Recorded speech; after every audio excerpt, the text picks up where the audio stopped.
a bit easier to handle this time, Eddie. Yeah, it was. I did speak to both of them. I said, we didn't really get any photos last time, so I called them for a head-to-head. They came straight down. I was still up on the stage, so nice and close, but thankfully no contact. And the media tour is nearly done. They've got a little face-to-face at Sky, which should be interesting to be filmed this afternoon and ready to go. It was big news in New York last week. The press conference was heated, but a lot of media interest around the fight as well out there, and it's going to be a good fight. It's going to be a tough fight. And Joshua's got that bit between his teeth. You hear him saying certain things that you've never heard him say before at press conferences, and I know he's not rattled, but certainly motivated to do a job on Jarrell Miller on June the 1st. The viewers might not have seen it, but as we were waiting for the news conference to start, Miller sat with his sunglasses on, his feet up on the news conference table. Of course, Joshua's got his belts in front of him. Is there still, though, do you think, a lack of respect from one towards the other, maybe a deserved respect? Yeah, I don't think there's any respect between the two, really. I mean, I know Joshua doesn't respect Jarrell Miller, especially following his comments last week.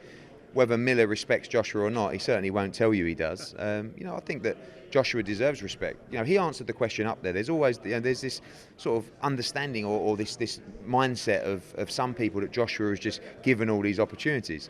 He's the guy that was basically going to prison as a kid. He was in gangs. His life was going down a separate path. He found boxing, and boxing changed his life. Like he said, when he was given 25 quid to buy a pair of boxing boots, that started his journey. And he went out, he carved out silver in the World Championship. He went out and he carved out gold in the London Olympics. He went out and won the British title. He went out and won the world title. He unified it twice. He's had 22 fights. He's already beaten Brazil, Dillian White, Vladimir Klitschko, Joseph Parker, Carlos Takam, Alexander Povetkin. He's going at the rate of knots. And now he has a different challenge. He has breaking of the US market, taking on a Brooklyn kid in his backyard. Now, don't get me wrong, there'll be 10 or 15,000 Brits at Madison Square Garden for an atmosphere you'll never forget. But this is a new challenge for him. He is the favourite, but I'm liking what I'm seeing from Joshua. I'm not seeing, Jarrell Miller. I'm seeing, I want to beat this guy up bad.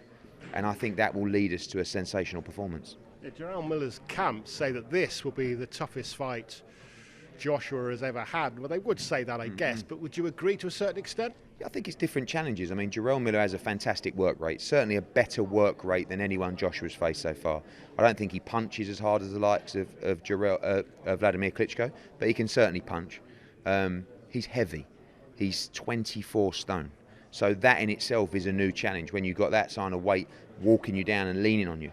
But it's one thing walking down world-class opponents. It's another thing walking down Anthony Joshua and getting hit at speed with power that you've never experienced before as well. So I think a lot of it depends on how good Jarrell Miller is. We know he's a world-class heavyweight, but he's undefeated. So we don't know how many levels he has to climb. Maybe he is on the same level as Joshua and Wilder and Fury, but we'll find that out.